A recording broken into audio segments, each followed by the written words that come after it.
Welcome to the High at 9 News Hour, where you will hear from cannabis industry experts and professionals from around the country talk about important topics while shining light on global issues and discussing cannabis as it relates to politics, regulation and reform, data and technology, science, research and medicine, family and parenting, art, celebrities and entertainment, fitness, sports, mental health and wellness, and plant-based medicines and entheogenics. Together, we are building a stronger community, fighting the stigma and creating change. With your hosts, Jason Beck and Rico Lamitte, joined by special industry expert correspondents from around the country, and daily antics brought to you by Cannabis. Coming to you live every Monday through Friday at 9 a.m. Pacific Time and high noon on the East Coast. And thank you all for getting high at 9 with us.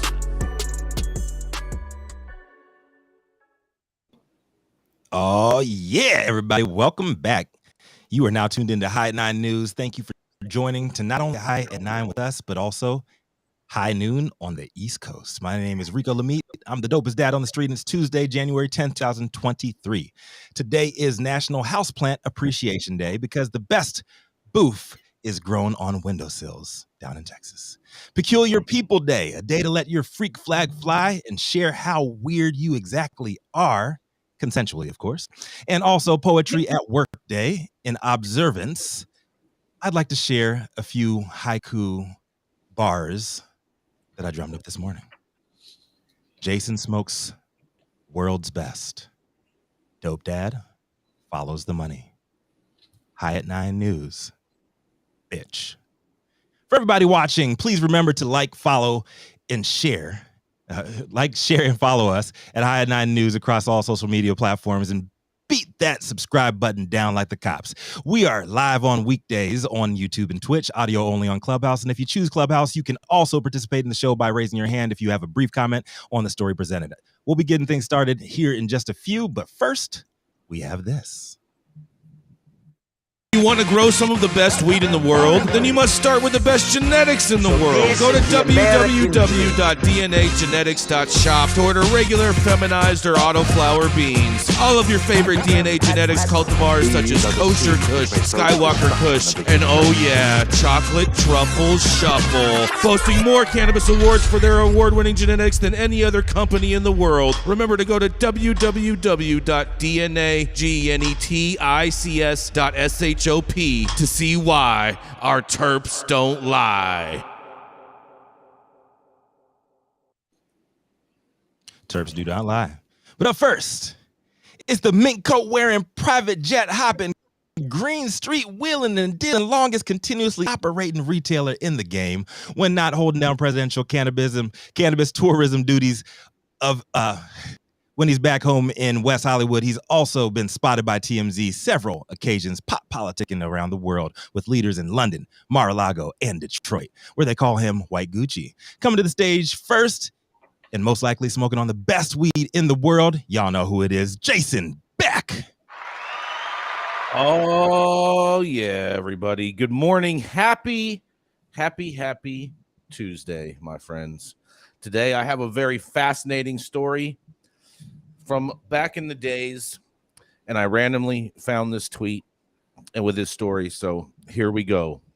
Comes from Roger Stone, and this is from Roger Stone's words, these exact story. In the late 1950s, the U.S. State Department made jazz legend Louis Armstrong a goodwill ambassador and underwrote a concert tour for him in Europe and Asia.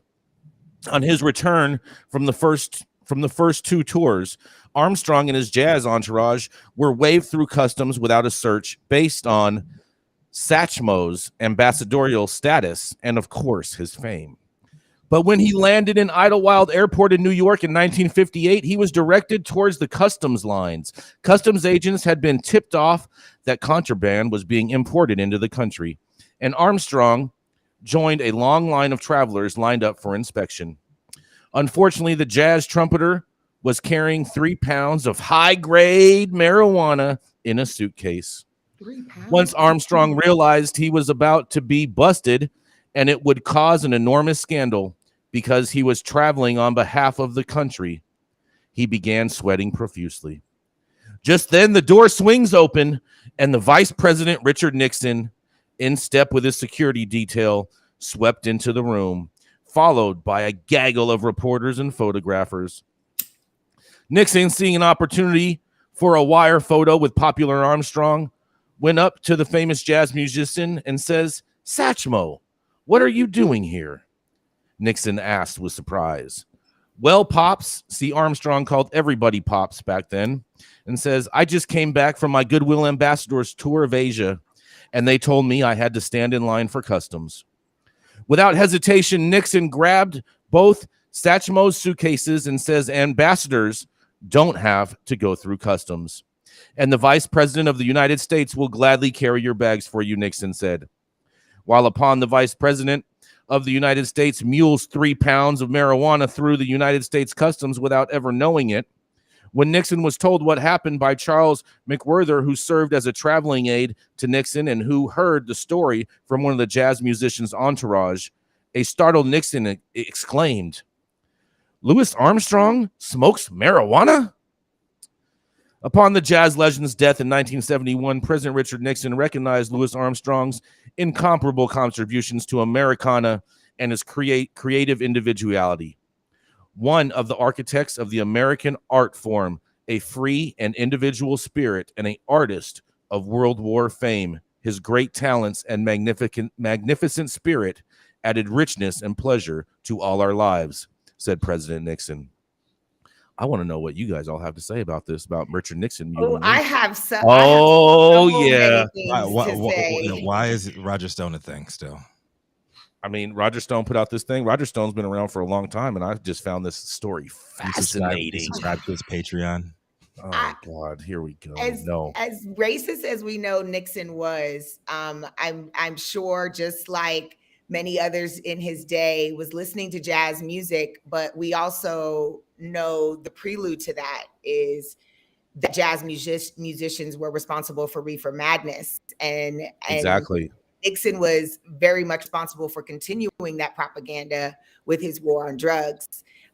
So this story, it's almost like it's fake. It's so hard to believe that this happened. This is not fake news. Okay, it seems like a tabloid run to me, but there's nobody around to prove it. So it's just like I mean, Roger Stone's still alive, and he's giving testament to the story. Stone. Right. When's the last time anybody in the world believed Roger Stone, including nobody believes Roger Stone? Okay.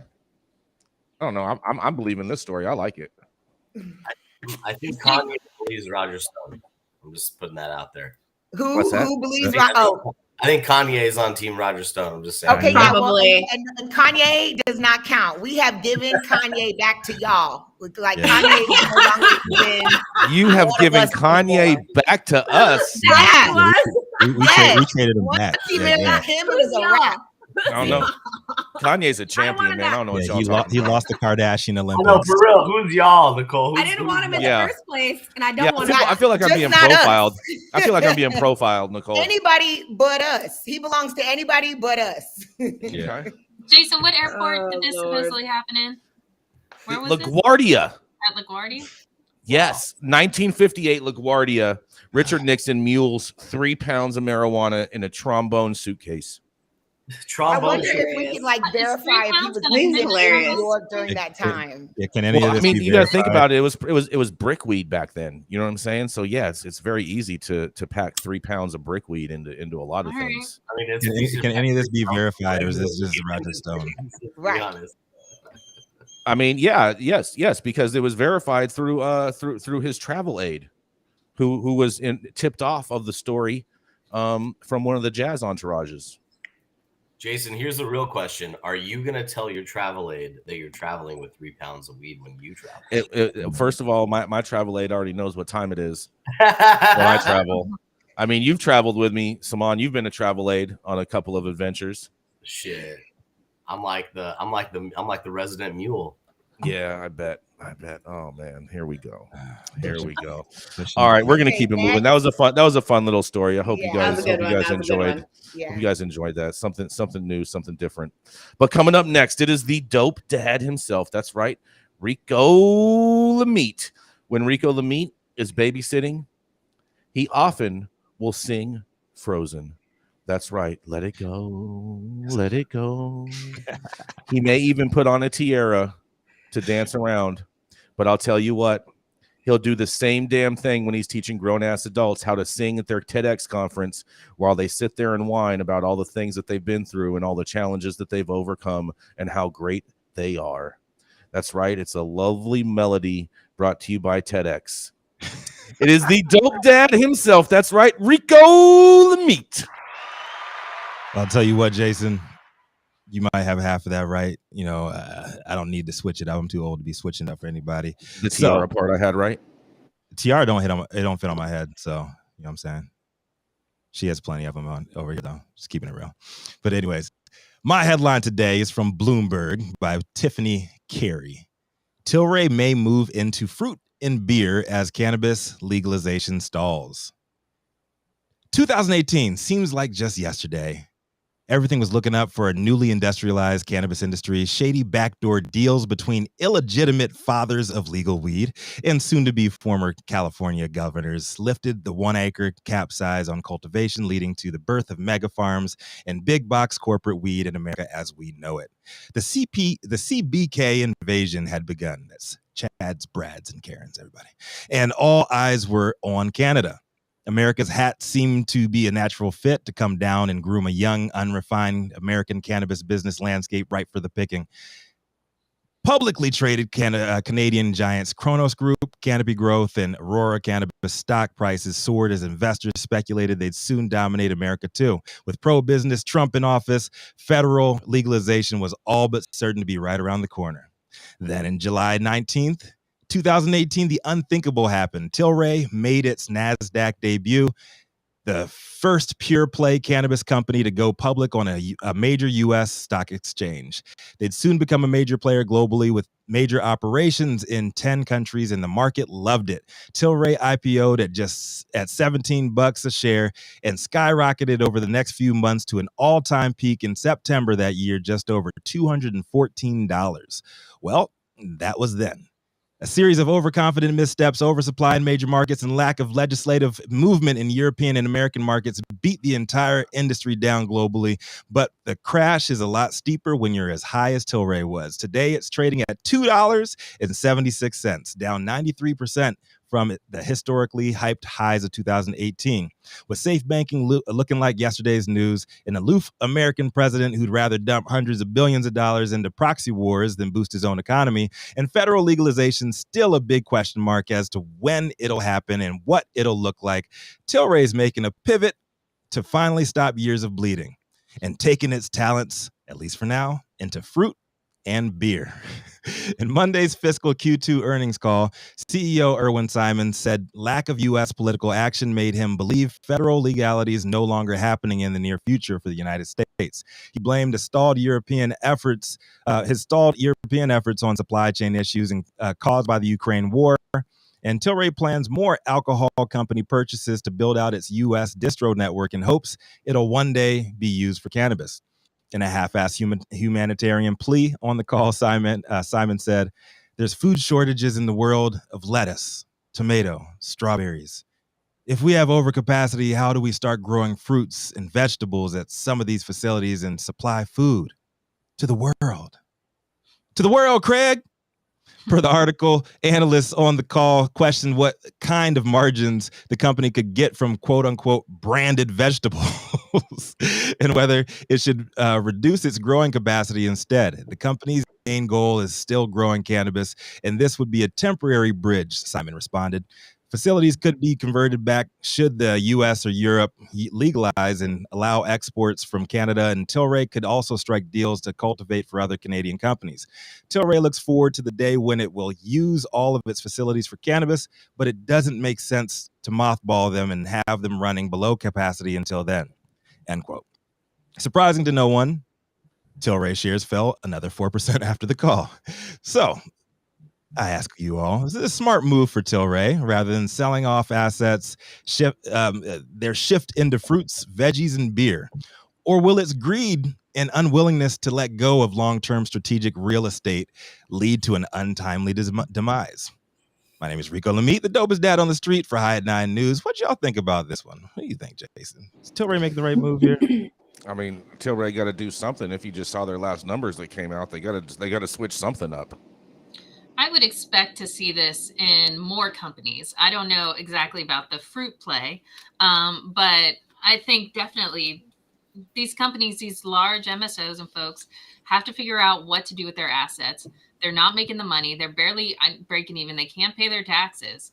And until there's legalization, which I would say conservatively is maybe 5 years off. Everyone who thinks it's coming next week, good luck. It is not down the road.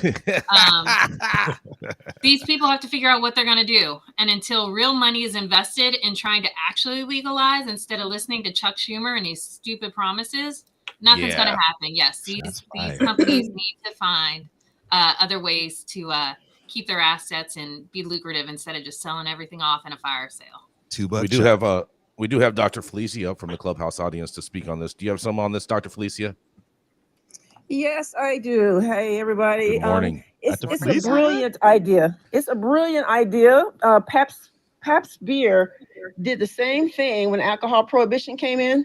Instead of going bankrupt, they started doing cheese and had to eventually got sued by Kraft cheese or Kraft products and had to start paying them a licensing fee for the pasteurization process they were doing on the cheese. So their beer company stood the time and waited till prohibition was over, and then they were able to jump back into action. So it's a brilliant idea, very smart to pivot. Interesting. I wonder if this was kind of a press release, Dr. Felicia. Kind of just a press release for Tilray to try to go out and raise more capital because they need some money right now. I mean, I feel like they've had their fair shake at spending money right and screwed the pooch a bit, you know? Yeah. Exactly. At first glance, it doesn't really look like a press release. Usually press releases, they give a little sprinkle into a next story. And this doesn't give me that. This gives me bad news. But in general, I'm with because I feel like you have to do something with your assets. Personally, I feel that if you were to focus on this endeavor and do it well, that could be a PR story because you're still growing. And if you're going to be able to pivot, if you plan to pivot to cannabis after really doing a lot in fruit and beer, and you can make the story that you were a good grower and a good company, you can go back to cannabis and reuse those assets for that purpose. So I don't see it as that much of a negative, but I think that ultimately, they had to make a change. And they've been gobbling up beer assets left and right too. They've been buying a bunch of in cannabis friendly areas. They've been buying up a bunch of beer companies that have been bargains recently, especially in Colorado. I mean, there's in cannabis marketing, there's always so much parallel between alcohol and cannabis. Sometimes it's just not the same. That's something that I'm always having to remind our sales agency that it's not the same path. Alcohol and cannabis. However, there are some similarities. I mean, the similarities are in regulatory more than anything, and I guess marketing techniques. But ultimately, we're so much more over-regulated and have none of the same access that alcohol industry does. So it's hard to compare. I mean, it's just the regulatory system. And I don't know. I agree with. That's it. I agree with Susie. I think there are a lot more similarities. We're just not. We're in the period now, which would have been prohibition for alcohol companies. I mean, so we're not at that regulatory position yet. We're at the start of where alcohol was back then. Even though we are being way more regulated. Cannabis can only be compared to beer. It's a craft product that you have to grow something and then you have to extract it, or you have to ferment it, or you have to process it to get your final product. I mean, there's actually there's only one similar industry, and it is beer. And that's all these big companies are going to end up being. Just like all the beer companies, the smaller guys are going to be the craft guys, and then they're going to be big, huge conglomerates that are selling the mids. Yeah, I think it is the closest. But, at the same time, like cannabis is not poison. Yeah, but also it's like, what do you think people are going to have? Like cannabis as a crop has gone down in value. Right. Microgreens are still pretty high. So anybody who's growing indoor weed is going to be able to switch easily to some other indoor crop, some other tempered, a climate controlled crop like a microgreen or lettuce. I think that's what's going to happen. I think that's what's going to be a lot of the assets, as we call them, these huge warehouses, 60,000 square feet that are full of infrastructure, conduit for electricity, lighting, racking, whatever. I mean, someone's going to step in there and say, look, I could grow my micro cilantro, and then I could sell it to these chefs in New York City if I have to. I mean, that's the only way. I can dig it, and I think it is an interesting pivot. And it would be interesting to see if other companies follow suit too. We got to keep it going because we got a full deck on hands today. And coming up next, this spicy red-headed conservative's got Mayflower roots and the long-form Ellis Island-backed paperwork to back it up. She's become well known in DC circles over the years for cooking up bipartisan excellence in the kitchen and slapping down liberal policies on K Street. Up next, it's the founder of Panoptic Strategies and High at 9 News' very own Washington insider. Y'all give it up for Gretchen Gailey. Good afternoon. My headline today is coming from the Washington Post, and it's an obituary. And I wanted to bring this gentleman's contributions to the cannabis industry to light, because I don't know if many folks outside of Washington know who he is. Edward Weidenfeld, ex-Reagan attorney who soared in cannabis industry, dies at 79. Edward Weidenfeld, a Republican lawyer and general counsel to Ronald Reagan's 1980 presidential campaign, who later became a cannabis entrepreneur and a critic of the war on drugs, including First Lady Nancy Reagan's Just Say No campaign, died December 29th at his home in Washington. He was 79. The cause was complications of Parkinson's disease, his son, Nick Weidenfeld, said. Mr. Weidenfeld, who worked in various capacities for 6 presidents and also had a successful career as an estate lawyer, became interested in cannabis following his diagnosis with Parkinson's in 2002, after which he began researching treatments that might slow the disease and provide relief. Though physicians are still debating cannabis's effectiveness as a treatment for Parkinson's and other diseases, Mr. Weidenfeld said he found relief with the drug. In 2015, he helped launch Phyto Management, which sells medical-grade cannabis and edibles in Washington under the name District Cannabis. Mr. Weidenfeld's second career in the cannabis business made him a cultural oddity in 2 worlds: High Society Washington, where he and his wife, Sheila Robb Weidenfeld, the former press secretary for First Lady Betty Ford, were fixtures for decades, and the rush for gold medical marijuana industry populated by young people who wouldn't have voted for Reagan had they been alive. But Mr. Weidenfeld won over both worlds. As his cocktail party friends grew older and were looking for alternative medical treatments, Mr. Weidenfeld became surprised by the number of old political associates who've asked me if I could hook them up. Meanwhile, the cannabis world admired him for criticizing harsh drug laws and conservatives who blocked medical marijuana use.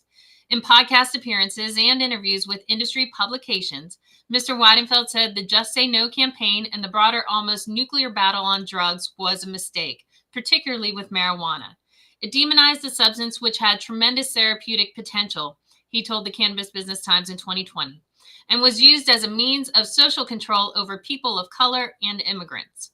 While working as an attorney for the Reagan campaign and later advising his administration, Mr. Weidenfeld said he was opposed to the harsh policies, but kept his opinion to himself. His views were not at all surprising, given his upbringing. Edward Weidenfeld was born July 15, 1943, in Akron, Ohio. His parents were small business owners who variously sold jewelry, appliances, and other household goods. He was a good student, enchanted by the English language. Up until his death, he could recite T.S. Eliot's The Love Song of J. Alfred Prufrock from memory. In 1961, Mr. Weidenfeld enrolled at the University of Wisconsin at Madison, where he majored in political science. He was active in civil rights protests. He later traveled to Alabama to participate in the 1965 Selma to Montgomery March, as well as other extracurricular activities favored by students.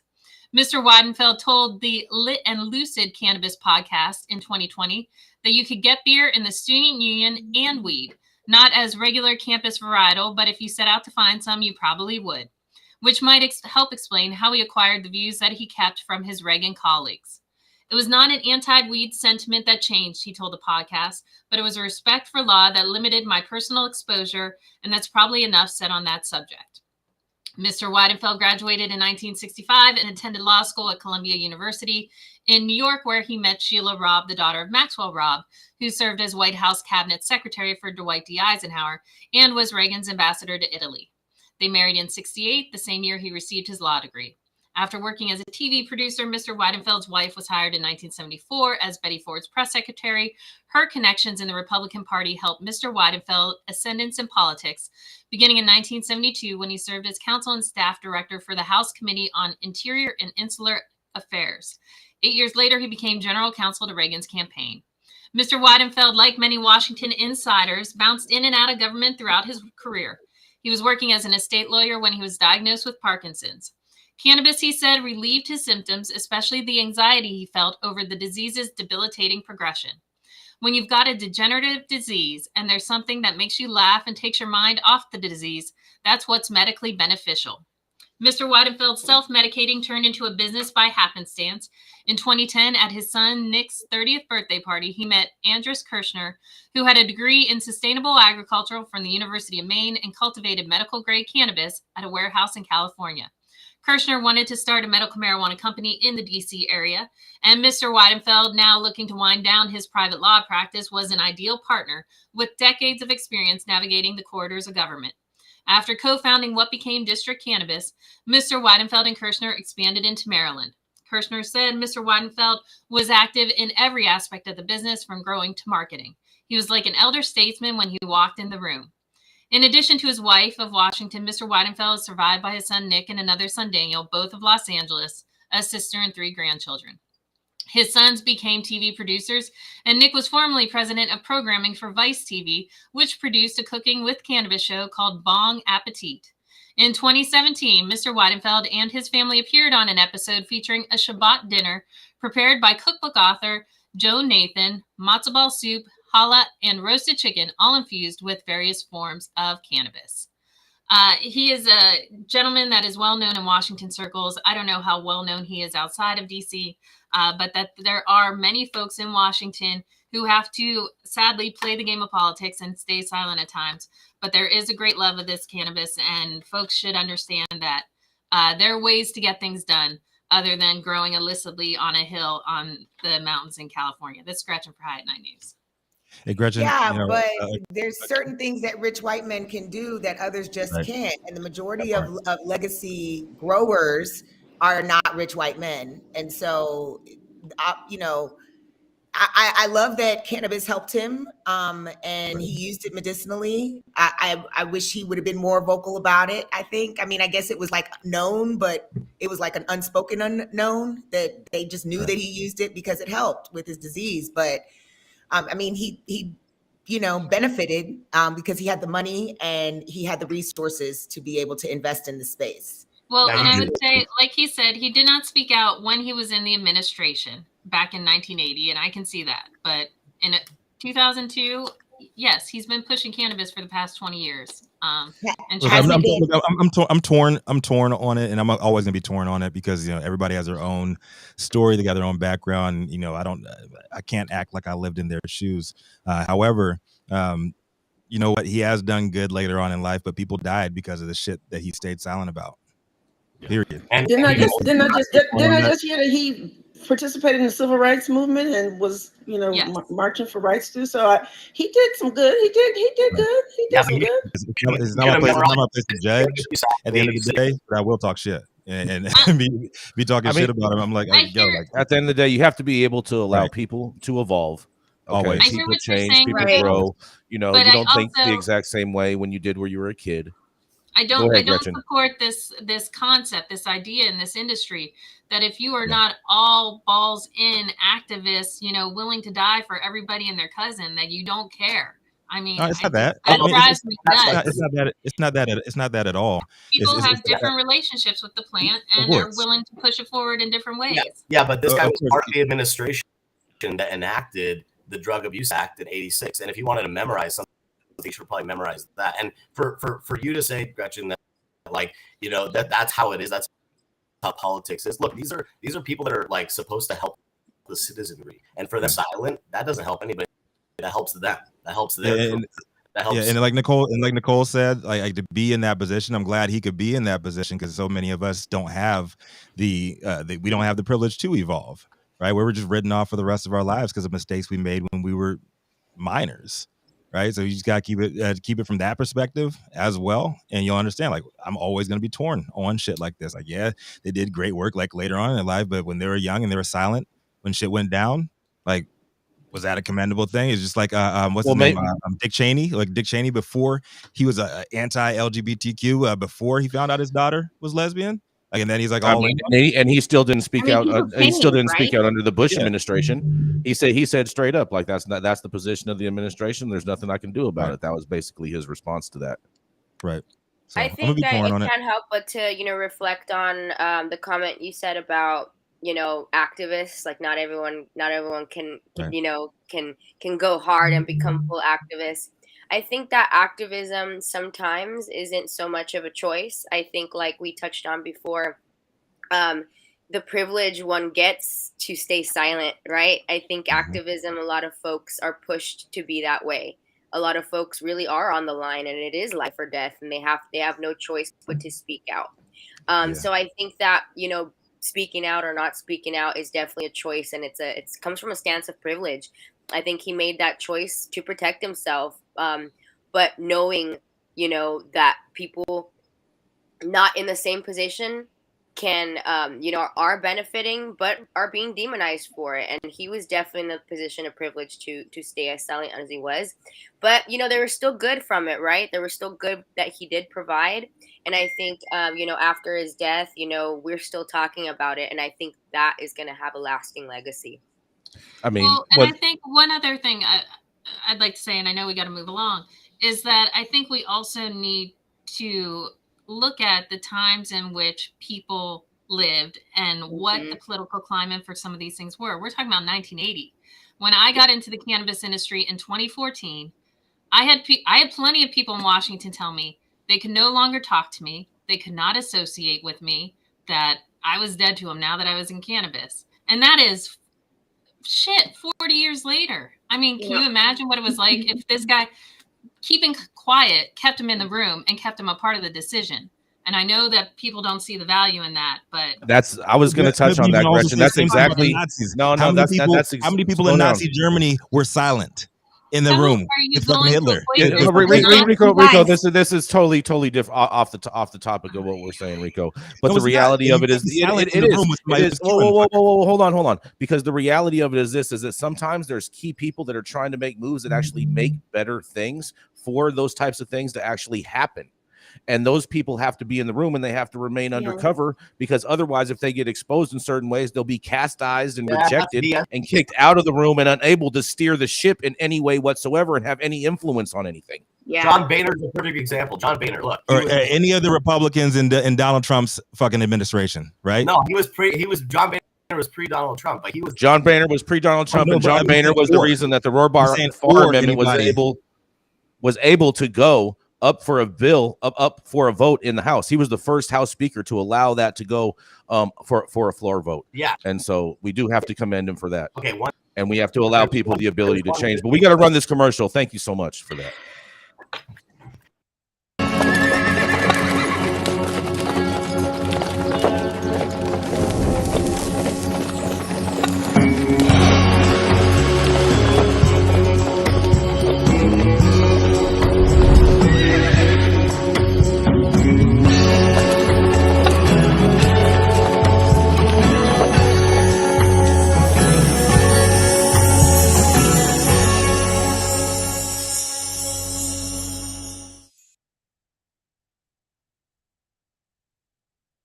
Those of the individual speakers and not those of any other speaker or its followers. The statements made do not constitute legal or accounting advice, and our speakers make no representation regarding the legal status of any substance in any country, area, or territory, and or any other authorities. The views expressed in this room do not establish any fiduciary relationship. Our sponsors do not imply or constitute any endorsement by us, the expression, or any opinion whatsoever of the part of any speaker on stage. If you are an easily offended person, then probably the show is not for you. And maybe you should vote the exact opposite way of what way you typically vote. Flying into LAX and you want to taste some of the best weed in the world? Then stop by LAXCC, the closest dispensary to LAX, located at 8332 Lincoln Boulevard and open from 8 a.m. to 10 p.m. 7 days a week. Always make LAXCC your first stop when you touch down in LA and score like a winner. And don't forget to tell them I sent you and mention like to get high at 9 for 10% off your full order. Now, this patient, plant medicine advocate and founder of Purple Plant Magic, does it all. She's no longer Roz McCarthy's right hand on the left coast. Yeah, she is. Marijuana. She's not either the regional director, the national, the global director, right? Yeah, global director of all Black people in the world. Marijuana. Empower 88 Las Vegas's Encyclopedia Wednesday mornings, an outspoken supporter and regional chair of the Global Purple Lives Matter Initiative, headquartered in Clark County, Nevada. Up next, y'all give it up for Nicole Buffong. Oh, thank you so much, Rico, for that lovely introduction.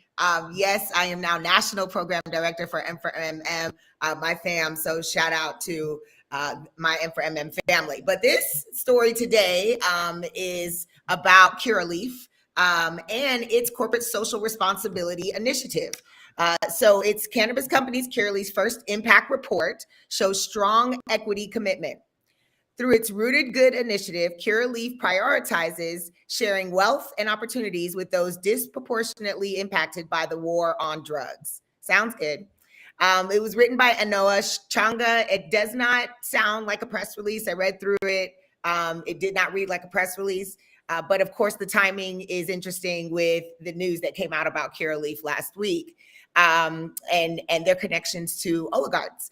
But 2 years ago, so this program started over 2 years ago. After the launch of Rooted in Good, News One interviewed Curaleaf's Vice President of Corporate Social Responsibility, Khadijah Tribble. So they've just been sitting on this story for 2 years. Interesting. Founder of a cannabis equity and policy nonprofit. Tribble explained that Curaleaf grounded its social responsibility work in 3 pillars: diversity, equity, and inclusion, social equity, and environment sustainability. Curaleaf recently released its first impact report looking at how its equity work is unfolding. Curaleaf expressly states that through the Rooted in Good initiative, the company prioritizes resources for social equity throughout the industry and sharing the wealth and opportunities with those disproportionately impacted by the war on drugs. Raheem Updaw, Director of Corporate Social Responsibility at Curaleaf, spoke with News One about what corporate social responsibility means to the company. The impact report can be found in this article. I think it's an interesting read. You should read it. So the report talks about what has happened over the last 2 years.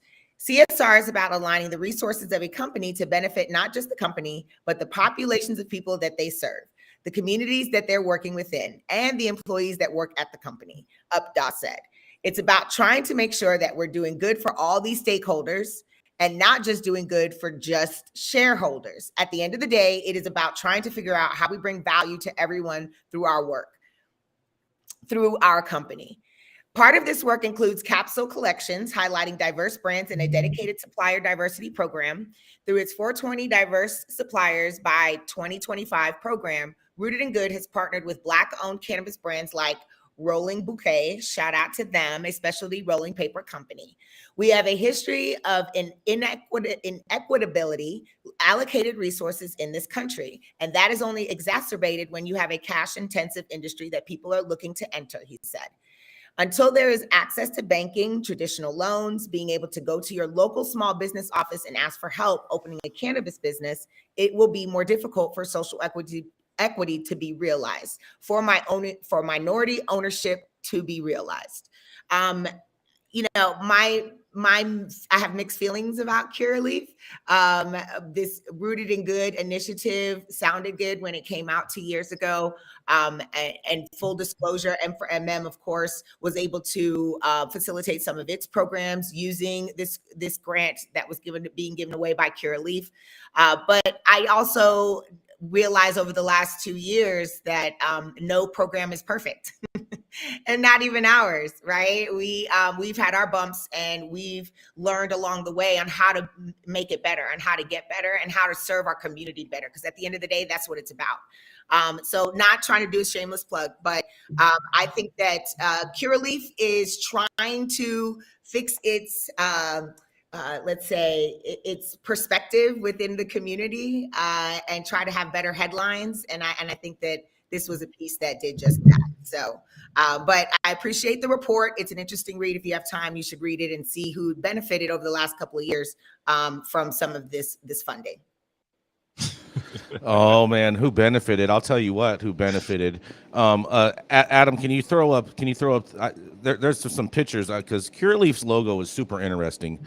I want to see if anyone can tell me if those look similar. Once you see it, you can't unsee it. Oh wow! Okay. So now, put that shit on. Put that shit on 8chan. I have not seen this before. Yes. Oh so my now God. I am really wondering, you guys. I'm really wondering if Abramovich told Boris, he said, "Okay, I give you money, okay, but you must use this logo my wife Bianca designed." I just wonder. What do you guys think? Yes or no? I think Adam. I think we should do a Twitter poll, Adam. You know these diversity and inclusion reports that are coming from Curaleaf, from Weed Mag, like these large MSOs. I'd like to do little cross references between them and see if there's any discrepancies in data from them. And I'd like to do some pull some data from some grassroots organizations, see if there's actually a correlation between those, because follow the money, and you got to take it with a grain of salt. That stuff is coming from the people who are actually benefiting from the industry, who have 5-year plus runways and mountain ass loads of cash, to put out these reports. Is it really them doing good, or is it because they need to do good because they're need so the PR?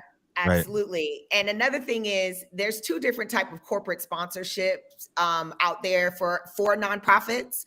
There's ones that want to give you the money and they trust that you know what you're doing because you've proven that through your record and the work and the service you've done to the community, or they are trying to tell you and tell you everything that you can do with the money. So they're trying to tell you what to do versus letting you do the work that needs to be done for the community. There's 2 different kinds, and there's ones that are more supportive, and then there's others that are not. They're doing it for the PR. Yeah, and I mean, and we gotta keep it a buck too. Like there's no silver bullet out there. Like one thing that works for everybody. And the truth of the matter is, like, many of the people that would benefit from these social equity programs, if they were to work, like, they've never run businesses. They don't have the business acumen. They don't have the background of paying your taxes, like having an accountant, like having everything in motion, and the industry just going forward at breakneck speed. It's leaving them. So this is why I always say, even though Gretchen is 100% against it, we need to talk about reparations so we can forge our own path. Like you have too many people that are like, "Oh, I'm going to make it in the cannabis industry. I'm going to create generational wealth." I think that ship is past. It's sailed away. Number one, let me clarify. I'm not against reparations. I just live in reality and know it will never happen. So I'm not wasting my energy on bullshit. I can't even get these guys to give you a banking bill. You think they're going to give you reparations? What the fuck? Yep. You know what? People will not riot over a banking bill. And if the Black and brown communities continue to be oppressed away at the level that they are being right now, you will probably see motherfuckers get burned down, shot up. And when there's nothing to burn down and shoot up in our neighborhoods, guess where they're coming next? That's what happens, because there is no economic upturn for Black communities when you have billionaires not paying their fair share, not paying taxes, and they're continuing to eat off of this. Like, you think this industry is really going to riot for cannabis? Have you seen the cannabis protests?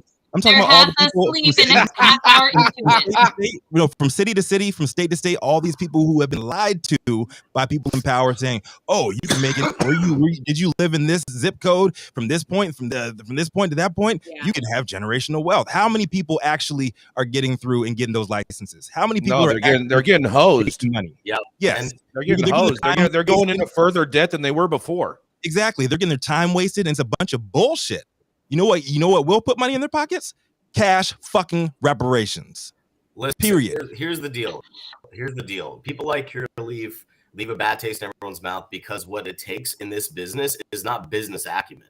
It's connections to money. Yep. And when you get money, you can get to the top and you can basically lose your ass and you can still stay at the top because you need so much cash to be in this business and in this game at that level. For the small guys, the social equity applicants that just want to run one store or a small vertically integrated business.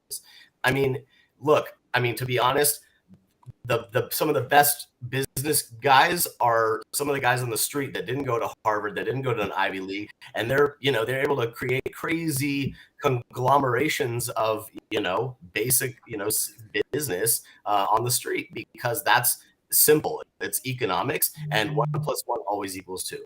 But when you're when you're Abramovich, like you can just kind of willy-nilly do whatever. And when you have hundreds of millions of dollars invested or tens of millions of dollars invested, it makes a huge difference, period. You never have to turn a profit either. Well, and just speaking as a company, I have a licensed company that is considered social equity in the city of Sacramento, and we have received grant money, we've received loan money, but the mere fact is that even at $250,000 in grants and loans, that's still just like a little teeny tiny drop in the bucket. And in no way, shape, or form, like you could hand me 6 licenses because I qualify for social equity, but can I lift those businesses? And the answer is no.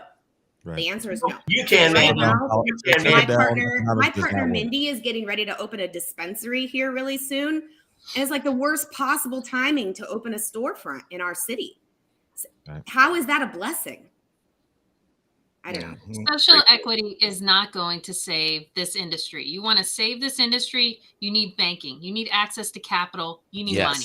Exactly. You don't need a handout. We also need to be taxed properly. All right. Say that. Yeah, we also need to deductions like normal businesses. We need to eliminate 280E, but we got to keep this moving. Thank you so much for that, everyone. Coming up next, he's a cannabis patient, an advocate, and an industry veteran, boasting over 14 years in the regulated market, starting off in Colorado.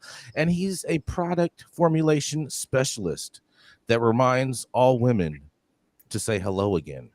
On top of it, he makes some of the most amazing hydrocarbon solvents in the world that have even the rosin boys amazed and all thinking that it actually is rosin, as we've seen it at a few different events. That's right. It's none other than the Saman Razani.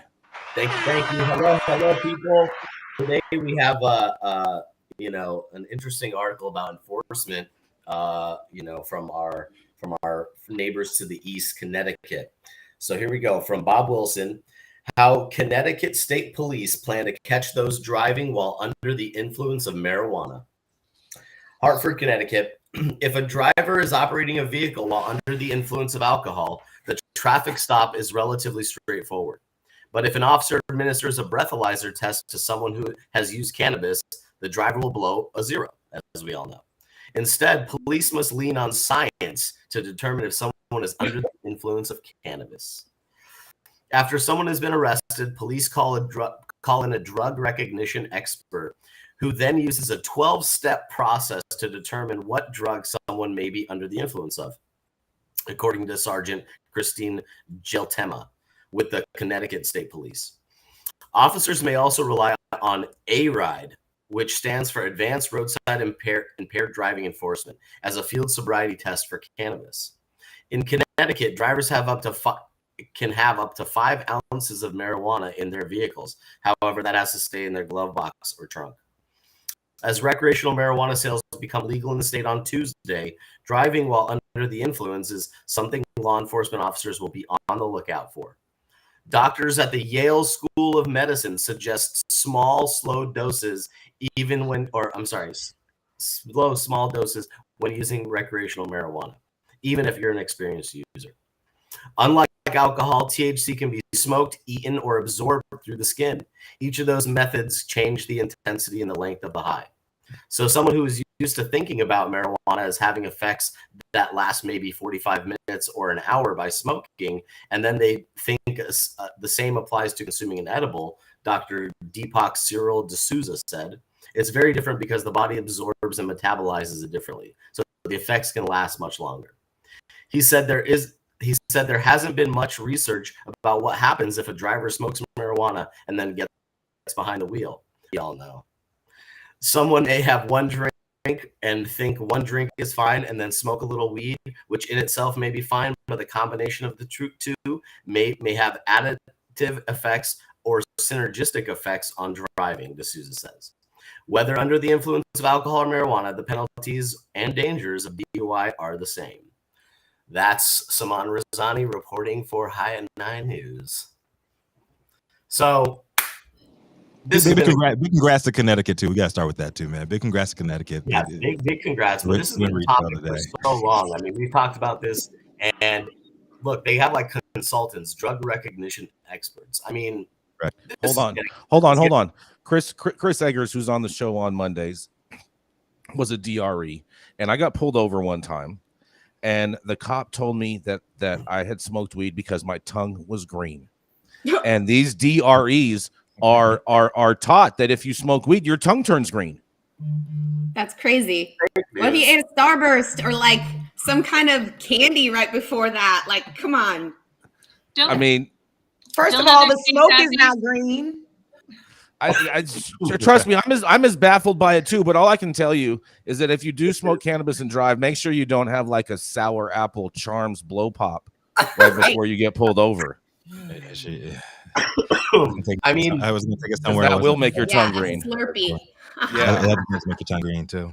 But I mean, I just love how they're coming up with these 12-step, recognition, efforts to figure out what people are on. I mean, look, do they do the same thing for prescription medicine? I know prescriptions make people fucking nuts. So, I mean, is there like some kind of recognition document or some SOP that they have to recognize if someone's taking like Ambien or something like that? I mean, it's just kind of like, an ongoing kind of bullshit thing. Kind of like they need something to spend their money on instead of the community, instead of giving money back to the community.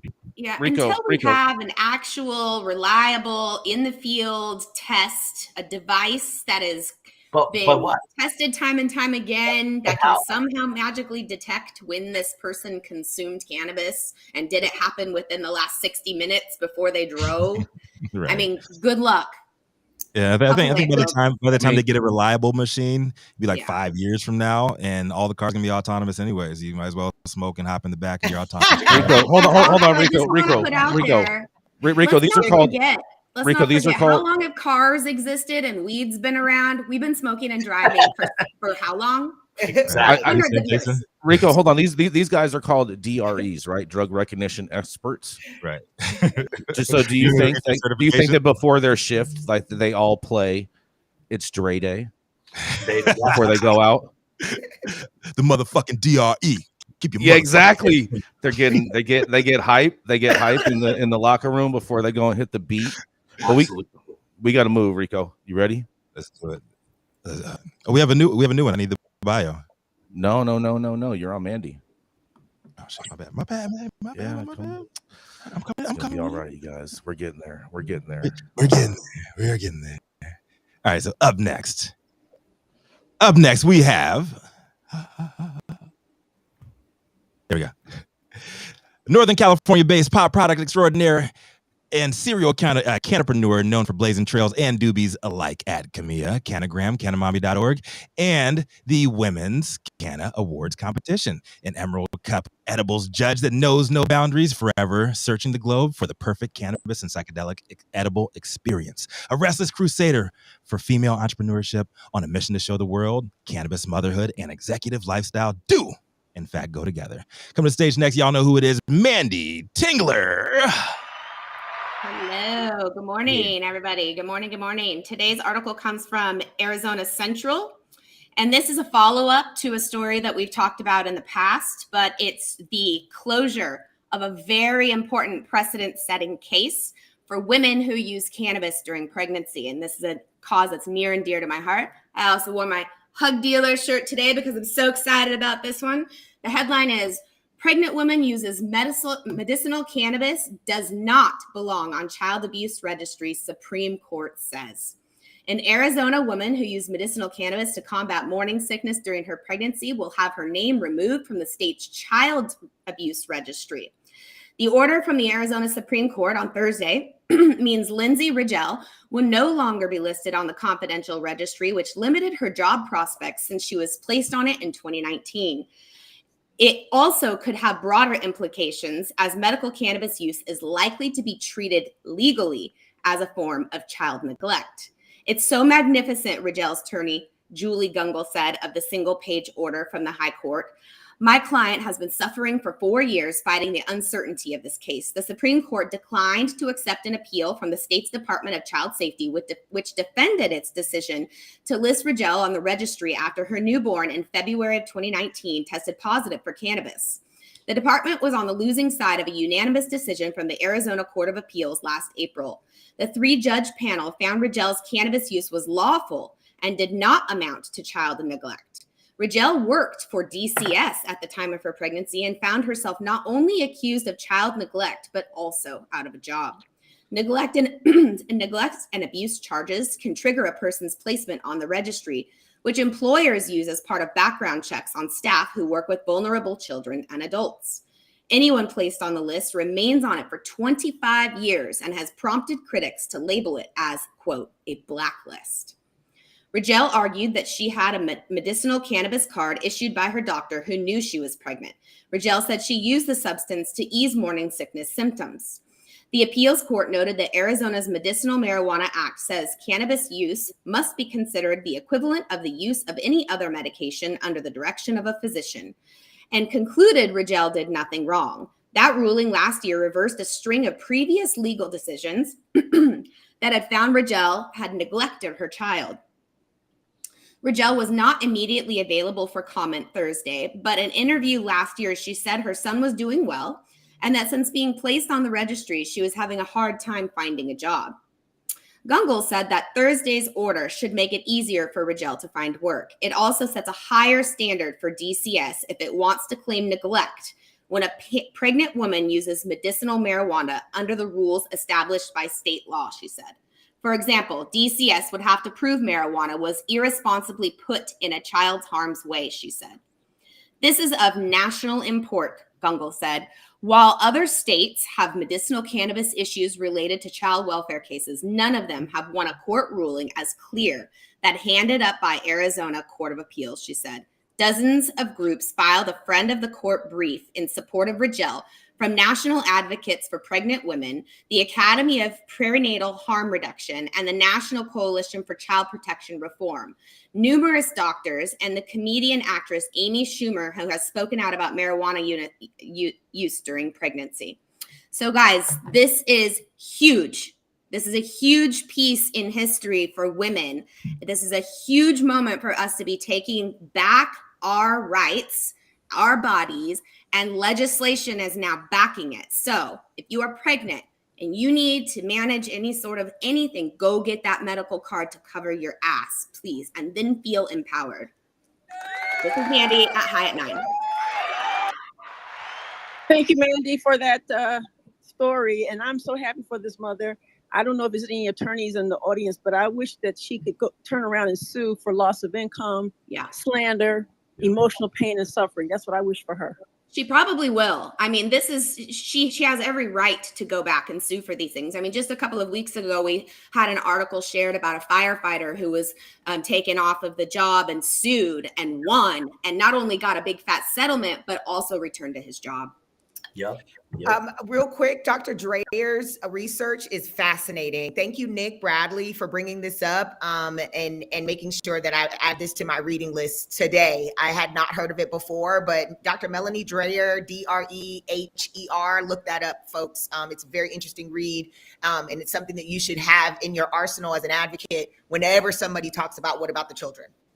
Yes, Yep. indeed. So the last Big, one, big legislation, y'all. Put a pin in that one and save it because it's going to be Amplify. important for you to share. Yes. Oh, yes, yes. And coming up next, thank you so much for covering that, Manndie, and thank you, Dr. Felicia, for sourcing that story and making sure we were able to present it. Coming up next, we have a brand new member on the team. She's a brand partner at Humo Cannabis, where she oversees brand development and social media marketing and sales. She's a Latina entrepreneur, a storyteller, and cannabis advocate. And Susie leads the pioneering Mexican-American-owned craft cannabis company's commitment to providing meaningful representation in an industry that has caused disappropriate harm to Latino communities.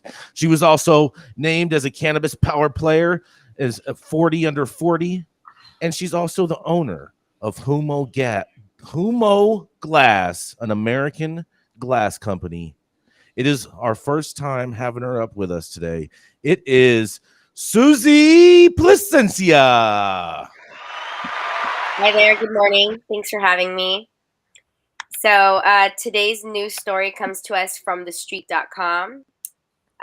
Basically, it is gathering data on how popular weed is, which is, really interesting because popularity, how do you measure that? I think they're using an aggregate of data from sales to really kind of dictate how popular weed is. They're saying that at least one state has a record-setting 2022 when it comes to marijuana, but other states saw declines. We know that as we closed out the year. So they posed the question, how popular is consuming marijuana in America? According to a federal study survey, it suggests that 52.5 million Americans aged 12 or older, or about 20% of that age group, reported using cannabis at least once in 2021. The Substance Abuse and Mental Health Services Administration revealed the results for its 2021 National Survey on Drug Use and Health earlier this month. Harnessing the power of data and evidence is critical to ensuring policies and programs have the greatest opportunity to achieve positive outcomes. HHS Assistant Secretary for Mental Health and Substance Abuse, Miriam E. Delphin. She's a leader of an organization there. So that's what she had to say regarding this data. So the data also showed that 61.2 million people, or about 22% of the population, used illicit drugs during the survey period, and marijuana represented the most popular substance. Nearly 2.5 young adults aged 18 to 25 reported using illicit drugs in the past year, while 1 out of 3 admitted to using marijuana. More than 9 million of people of 12 or older abused opiates, and 46.3 million people in that age range met the criteria for having a substance abuse problem. The majority of those people, 29.5 million, were classified as having alcohol abuse disorder. What sales data says, Connecticut is gearing up to open up its recreational cannabis industry this week, with sales for those aged 21 or older starting Tuesday, January 10th. The Nutmeg State is about to start on a journey nearly 20 other states and the District of Columbia have already begun. But some states found out in 2022 the path towards marijuana trail isn't without its challenges. In some states like Illinois, the cannabis industry is thriving. Illinois saw a record high of more than $1.5 billion in legal marijuana sales in 2022, with December making its strongest sales month ever. The $1.55 billion the state brought in was more than 12% higher than 2021 and 131% higher than 2020, the Illinois Department of Financial Professional Regulation said. But there are signs of growth is slowing or even shrinking in other states. Of course, cannabis sales decreased 2.8% in November from October, according to sales data collected by 11 states in the data analytics from BDSA. While states like Illinois saw growth, Maryland and Pennsylvania, states with medical-only cannabis industries, saw sales drop from 13 to 6.9% respectively year over year. So while there is clearly a lot of money made in cannabis, as Illinois can attest, growing sales isn't such a sure thing in the cannabis industry. The movement toward federal legalization, part of the beauty of the American legal system is that it can be used to fulcrum to change laws when Congress is too slow to act. School desegregation, gay marriage, and the right to have an abortion were all laws that were a result of Supreme Court rulings. A lawsuit filed against Oregon Governor Kate Brown could help alleviate federal shipping laws that make interstate cannabis commerce illegal, according to MJ Biz Daily. The lawsuit filed by Jefferson Packing House, a licensed distribution company in the state, is challenging a state law that prohibits operators licensed by the state from shipping marijuana across state lines in the grounds that such ban is unconstitutional. While there is support to move in the state, other states would also have to change their laws in order to accept products shipped from Oregon. We believe it is likely that a federal court will treat marijuana like hazelnuts and invalidate state laws prohibiting the export of marijuana, notwithstanding the fact that it is illegal under federal law, the plaintiff lawyer said in a letter, according to MJ Biz Daily. So I think at first blush, I just, throughout the years of being in cannabis, I'm not a fan of when they try to conflate, cannabis with other drug use. And they also like to say cannabis, and then also alcohol and other things. And they try to lump it all together in this data. So you can get really, really fuzzy with the numbers there. But ultimately, they're trying to focus on sales data and put that popularity on that.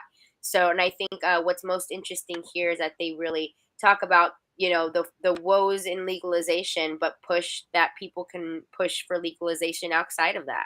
So with citing their Supreme Court rulings. So it's interesting to see, this kind of data come in because it is in the millions, 29.5 million people. So they had to survey quite a bit. But of course, surveys in general can be skewed either way. So sometimes it's interesting hearing their take on it. I think it's really interesting the way the medical market is losing money there. The states that are medical only, they're the only ones that are losing money overall. Right. I mean, are they losing money or are they just not gaining as much? I think they're adjacent to quote unquote legal states, number one, and you could only imagine the trap going crazy if you only have medical. Yes, and at the same time too with the medical frameworks is it typically in a lot of those states is a more restrictive type of framework, and so it only allows for a smaller amount of a customer base as opposed to these other markets. Well, it just depends on the patients, right? And that's kind of the driving force. But everyone's a patient. Everyone's a patient. All use is medical use. Saman. I mean, respect, my brother. Agreed. But I mean, on paper, that's how the state tracks it. I'm saying, but I agree with you. Yeah, respectfully. That was good. Thank you so much, Susie. It's great to have you on board with us. Likewise. Thanks for having me. Yes. We gotta run this quick commercial real quick, and we're gonna get right back to you. At True Classic OG, we live by one motto: stay true. We stay true to our legacy cut of True OG that's always fresh, piney, gassy, and delicious. We represent the spirit and hustle and diversity of our great city of Angels, and we stay true to the spirit of this plant, doing everything in-house to ensure that you get the highest quality and consistency with every batch. And that's what made us LA's favorite OG. True Classic OG. Stay true, Los Angeles. I mean, Rico, I think that last study, I think, you know what it ultimately proves, you guys? Just nothing more than crossfade for the win. Yes. Always. All right. Well, thank you all so much, everyone. Thank you all for getting high at 9 with us every Monday through Friday at 9 a.m. Pacific and high noon on the East Coast. And big shout out to our audience and supporters for tuning in daily and listening to the insanity that is the developing cannabis industry and all of its fascinating players. Thank you to all of our haters for always thinking of us and talking about us, because we have the most immaculate pieces of property in your head that we pay zero on every single day. Thank you to our sponsors, True Classic, LAXCC, Wizard Trees, and DNA Genetics for helping us keeping everything rolling. And thank you to our correspondents for being absolutely amazing today. We got through all 7 of everybody. And thank you for Cannabis for giving us a reason to do this. Thank you to Cloud Media Partners, House of Fuego, and Zaza Simone holding us down in Clubhouse. And thank you all for getting high at 9 with us. It's America's #1 daily cannabis news show.